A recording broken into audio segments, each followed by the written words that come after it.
Hello friends, welcome to my YouTube channel online learning website GK Lucent Hindi में। दोस्तों आपका स्वागत है। हम लोग बात करें भारतीय संविधान में।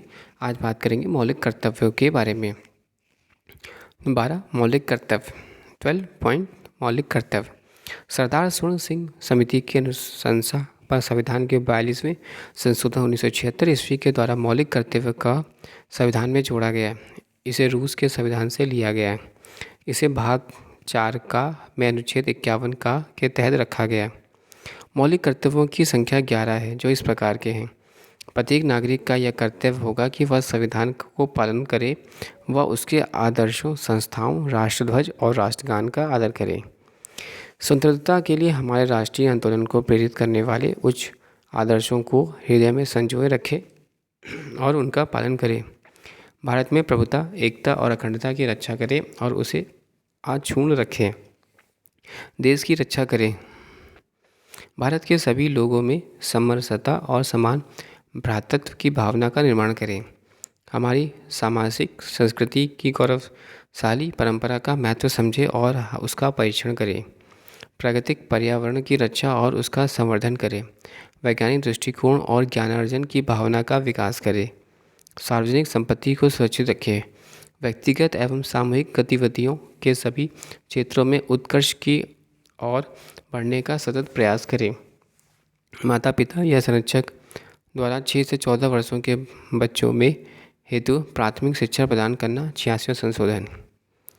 संघीय कार्यपालिका। भारतीय संघ की कार्यपालिका शक्ति राष्ट्रपति में निहित है। अनुच्छेद 53। भारत में संसदीय व्यवस्था को अपनाया गया क्योंकि मंत्रिपरिषद लोकसभा के प्रति उत्तरदायी है। अंततः राष्ट्रपति नामपत्र की कार्यपालिका है तथा प्रधानमंत्री व उसका मंत्रिमंडल वास्तविक कार्यपालिका है। राष्ट्रपति। अनुच्छेद 52। राष्ट्रपति देश का संवैधानिक प्रधान होता है। राष्ट्रपति भारत का प्रथम नागरिक कहलाता है। राष्ट्रपति पद की योग्यता संविधान के अनुच्छेद 58 के अनुसार कोई व्यक्ति राष्ट्रपति होने योग्य तब होगा जब वह पहला भारत का नागरिक हो, 35 वर्ष की आयु पूरी कर चुका हो और लोकसभा का सदस्य निर्वाचित किए जाने योग्य हो। चुनाव के समय लाभ का पद निर्धारण नहीं करता हो। नोट: यदि कोई व्यक्ति राष्ट्रपति या उपराष्ट्रपति के पद पर या संघ अथवा किसी राज्य के मंत्रिपरिषद का सदस्य हो तो वह लाभ का पद नहीं माना जाएगा। राष्ट्रपति के निर्वाचन के लिए निर्वाचक मंडल। अनुच्छेद 54 में इसमें राज्यसभा, लोकसभा और राज्यों की विधानसभाओं के निर्वाचित सदस्य रहते हैं। नवीनतम व्यवस्था के अनुसार पुडुचेरी विधानसभा तथा दिल्ली की विधानसभा के निर्वाचित सदस्य को भी सम्मिलित किया गया।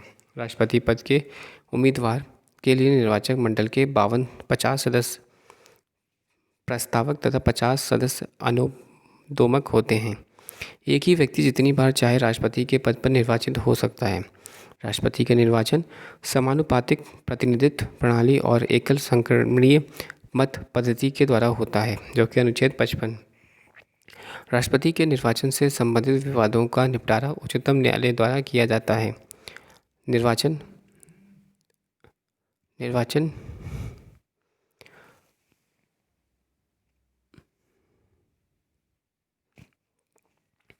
राष्ट्रपति के निर्वाचन से संबंधित विवादों का निपटारा उच्चतम न्यायालय द्वारा किया जाता है और निर्वाचन अवैध घोषित होने पर उसके द्वारा किए गए कार्य अवैध नहीं होते हैं। राष्ट्रपति अपने पद ग्रहण की तिथि से 5 वर्ष की अवधि तक पद धारण करेगा। अपने पद की समाप्ति के बाद भी वह पद पर तब तक बना रहेगा जब तक उसका उत्तराधिकारी पद ग्रहण नहीं कर लेता। अनुच्छेद 56। पद धारण करने से पूर्व राष्ट्रपति को एक निर्धारित प्रपत्र पर भारत के मुख्य न्यायाधीश अथवा उनकी अनुपस्थिति में उच्चतम न्यायालय के वरिष्ठतम न्यायाधीश के सम्मुख शपथ लेनी पड़ती है। नोट: अनुच्छेद 77 प्रथम के अनुसार भारत सरकार की समस्त कार्यपालिका कार्यवाही राष्ट्रपति के नाम से ही हुई कही जाएगी और अनुच्छेद 73(3) के अनुसार राष्ट्रपति भारत सरकार का कार्य अधिक सुविधापूर्वक किए जाने के लिए और मंत्रियों के उक्त कार्य के लिए आवंटन के लिए नियम बनाएगा।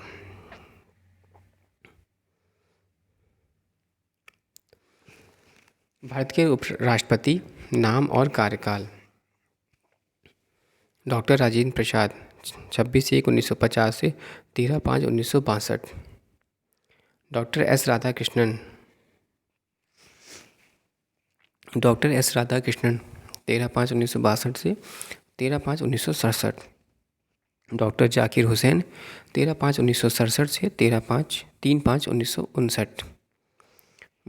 वी गिरी 24/8/1959 से 24/8/1974। फ़रुख-उद-दीन अल अहमद 24/8/1974 से 11/2/1977। नीलम संजीव रेड्डी 25/7/1970 से 25/7/1982। ज्ञानी जैल सिंह 25/7/1982 से 25/7/1987। आर वेंकट रमन 25/7/1987 से 25/7/1992। डॉक्टर शंकर दयाल शर्मा 25/7/1992 से 25/7/1997। के आर नारायण 25/7/1997 से 25/7/2002। डॉक्टर APJ अब्दुल कलाम 25/7/2002 से 25/7/2007। प्रतिभा पाटिल 25/7/2007 से 25/7/2012। प्रणब मुखर्जी 25/7/2012 से 25/7/2017। रामनाथ गोविंद 25/7/2017 से डैश। वी गिरी 3 मई 1969 को 20 से 20 जुलाई 1969 तक। न्यायमूर्ति मोहम्मद हियादुल्ला 20 जुलाई 1969 से 24 अगस्त 1959 ईस्वी तक। BD लतीफ़ 11 फरवरी 1970 से 25 जुलाई 1970 ईस्वी तक कार्यवाहक राष्ट्रपति के पद पर रहे। राष्ट्रपति निम्न दशाओं में 5 वर्ष से पहले भी पद त्याग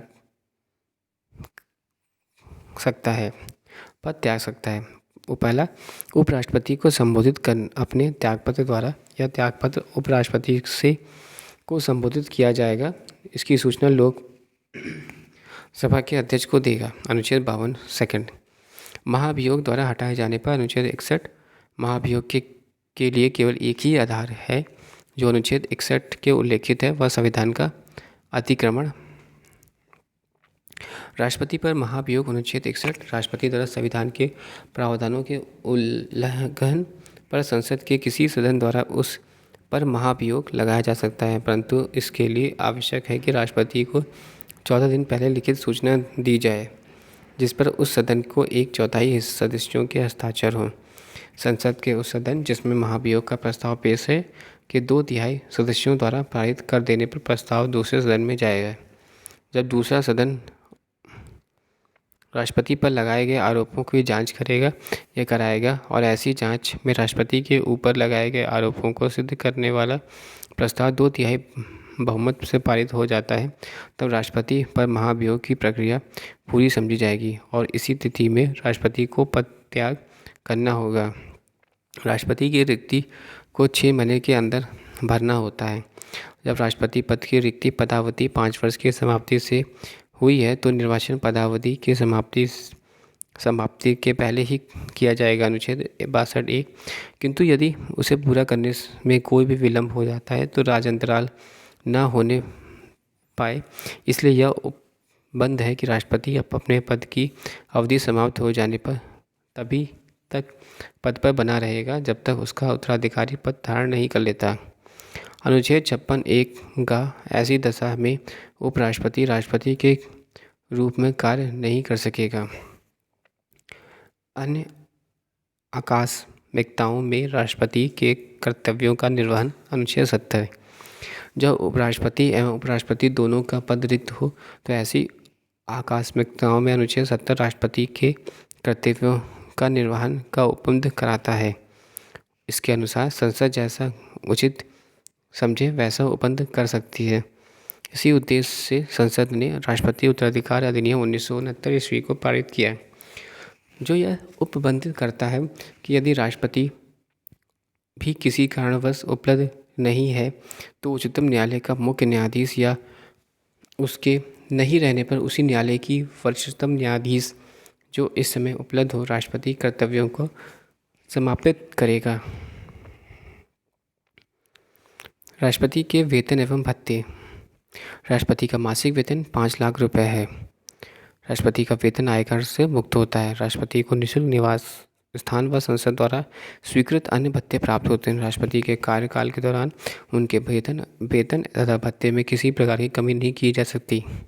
राष्ट्रपति के लिए 9 लाख रुपए के वार्षिक पेंशन निर्धारित किया गया है। राष्ट्रपति के अधिकार एवं कर्तव्य। नियुक्त संबंधी अधिकारी। राष्ट्रपति निम्न की नियुक्ति करता है। भारत का प्रधानमंत्री प्रधानमंत्री की सलाह पर उप मंत्रिपरिषद के अन्य सदस्यों, सर्वोच्च एवं उच्च न्यायालय के मुख्य न्यायाधीशों को, भारत के नियंत्रक एवं महालेखा परीक्षक को, राज्यों के राज्यपाल को, मुख्य चुनाव आयुक्त एवं अन्य चुनाव आयुक्त को, भारत के महान्यायवादी, राज्यों के मध्य समन्वय के लिए अंतर्राज्यीय परिषद का सदस्य, संघीय लोक सेवा आयोग के अध्यक्ष और अन्य सदस्यों को। 10वां, संघीय वर्ष संघीय क्षेत्रों के मुख्य आयुक्तों को, वित्त आयोग के सदस्यों को, भाषा आयोग के सदस्यों को, पिछड़ा वर्ग के आयोग के सदस्यों को, अल्पसंख्यक आयोग के सदस्यों को, भारत के राजदूत तथा अन्य राजनयिकों को, अनुसूचित क्षेत्रों के प्रशासन के संबंध में रिपोर्ट देने वाले आयोग के संस्थानों, आयोग के सदस्यों आदि। विधायी शक्तियाँ। विधायी शक्तियाँ राष्ट्रपति संसद का अभिन्न अंग होता है। इसे निम्न विधायी शक्तियाँ प्राप्त हैं। पहला, संसद के सत्र को आहूत करने, सत्र व भाषण करने तथा लोकसभा भंग करने संबंधी अधिकार। दूसरा, संसद में एक सदन या एक से साथ सम्मिलित रूप में दोनों सदनों में अभिभाषण करने की शक्ति। लोकसभा में के लिए प्रत्येक साधारण निर्वाचन के पश्चात प्रथम सत्र के प्रारंभ में और प्रत्येक वर्ष के प्रथम सत्र के आरंभ में सम्मिलित रूप में संसद में अभिभाषण करने की शक्ति। संसद द्वारा पारित विधेयक राष्ट्रपति के अनुमोदन के बाद ही कानून बनता है। संसद में निम्न विधेयक को पेश करने के लिए राष्ट्रपति को पूर्व सहमति आवश्यक है। नए राज्यों के निर्माण और वर्तमान राज्यों के क्षेत्रों, सीमाओं या नामों में परिवर्तन के संबंधी विधेयक। धन विधेयक अनुच्छेद 110। संचित निधि में व्यय करने वाले विधेयक अनुच्छेद 117 में 3। ऐसे कराधान कर जिसमें राज्य हित जुड़े हैं, प्रभाव डालने वाले विधेयक। राज्यों के बीच व्यापार, वाणिज्य और समागम पर निर्बंधन लगाने वाले विधेयक अनुच्छेद 304। यदि किसी साधारण विधेयक पर दोनों सदनों में से कोई असहमति है तो उसे सुलझाने के लिए राष्ट्रपति दोनों सदनों की संयुक्त बैठक बुला सकता है। अनुच्छेद 108। किसी अनुदान की मांग राष्ट्रपति की सिफारिश पर ही की जाएगी, अन्यथा नहीं। अनुच्छेद 113 3। संसद सदस्यों के मनोनयन का अधिकार। जब राष्ट्रपति को यह लगे कि लोकसभा के आंग्ल भारतीय समुदाय के व्यक्तियों का समुचित प्रतिनिधित्व नहीं है, तब वह उसे समुदाय के 2 व्यक्तियों को लोकसभा के सदस्य के रूप में नामांकित करता है। अनुच्छेद 331। इसी प्रकार वह कला, साहित्य, पत्रकारिता, विज्ञान तथा सामाजिक कार्यों में पर्याप्त अनुभव एवं दक्षता रखने वाले 12 व्यक्तियों को राज्यसभा में नामजद कर सकता है। अनुच्छेद 80 3। अध्यादेश जारी करने की शक्ति। संसद के स्थगन के समय अनुच्छेद 123 के तहत अध्यादेश जारी कर सकता है, जिसका प्रभाव संसद के अधिनियम के समान होता है। इसका प्रभाव संसद सत्र के शुरू होने के 6 सप्ताह तक रहता है, परंतु राष्ट्रपति राज्य सूची के विषयों पर अध्यादेश नहीं जारी कर सकता। जब दोनों सदन सत्र में होते हैं तब राष्ट्रपति को यह शक्ति नहीं होती है। 5वां, सैनिक शक्ति। सैन्य बलों का सर्वोच्च शक्ति राष्ट्रपति के सन्निहित है, किंतु इसका प्रयोग विधि द्वारा नियमित होता है।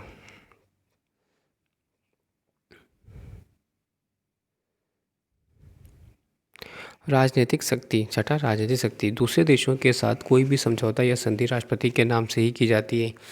राष्ट्रपति विदेशियों के लिए भारतीय राजदूतों की नियुक्ति करता है एवं भारत में विदेशियों के राजदूतों की नियुक्ति का अनुमोदन करता है। 7वां, क्षमादान की शक्ति।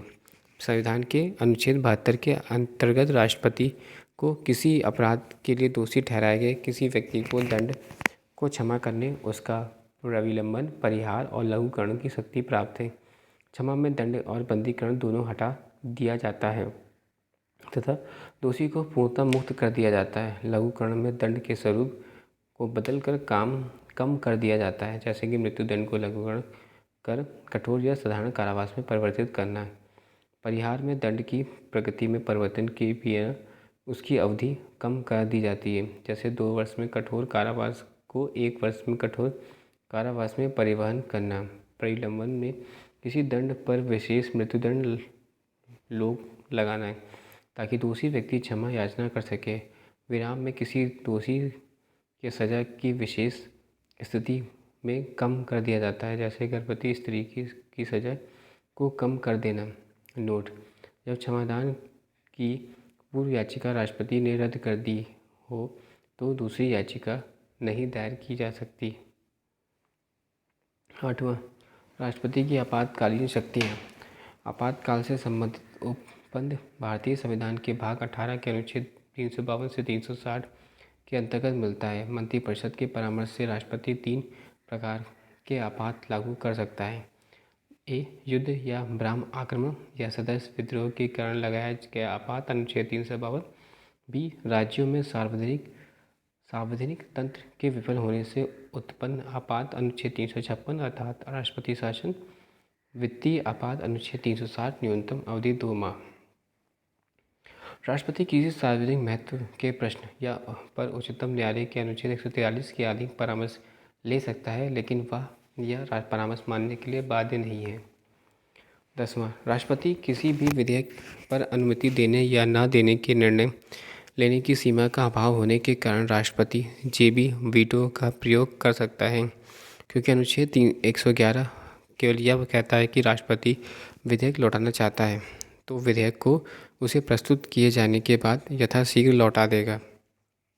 जेबी वीटो शक्ति का प्रयोग का उदाहरण है 1986 में संसद द्वारा पारित भारतीय डाकघर संशोधन विधेयक, जिस पर तत्कालीन राष्ट्रपति ज्ञानी जैल सिंह ने कोई निर्णय नहीं लिया। 3 वर्षों के पश्चात 1979 में अगले राष्ट्रपति R.K. वेंकटरमन ने इस विधेयक को नई राष्ट्रीय मोर्चा सरकार के पास पुनः विचार हेतु भेजा, परंतु सरकार ने इसे रद्द करने का फैसला लिया। भारत में राष्ट्रपति के संघ द्वारा संघ वित्त आयोग की सिफारिशों, नियंत्रक महालेखा परीक्षक के प्रतिवेदन, राष्ट्रीय अनुसूचित जाति आयोग एवं राष्ट्रीय जनजाति आयोग के प्रतिवेदन को संसद के पटल में रखवाया जाता है। डॉक्टर राजेंद्र प्रसाद प्रथम के भारत के प्रथम राष्ट्रपति थे। वे लगातार 2 बार राष्ट्रपति निर्वाचित हुए। डॉक्टर एस राधाकृष्णन लगातार 2 बार उपराष्ट्रपति तथा 1 बार राष्ट्रपति रहे। केवल वी गिरी के निर्वाचन के समय दूसरा चक्र की मतगणना करनी पड़ी।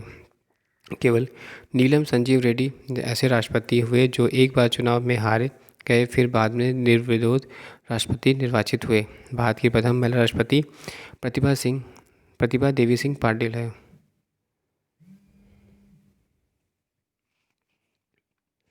उपराष्ट्रपति, अनुच्छेद 63। भारत में उपराष्ट्रपति संपादित प्रावधान अमेरिका के संविधान से ग्रहण किया गया है।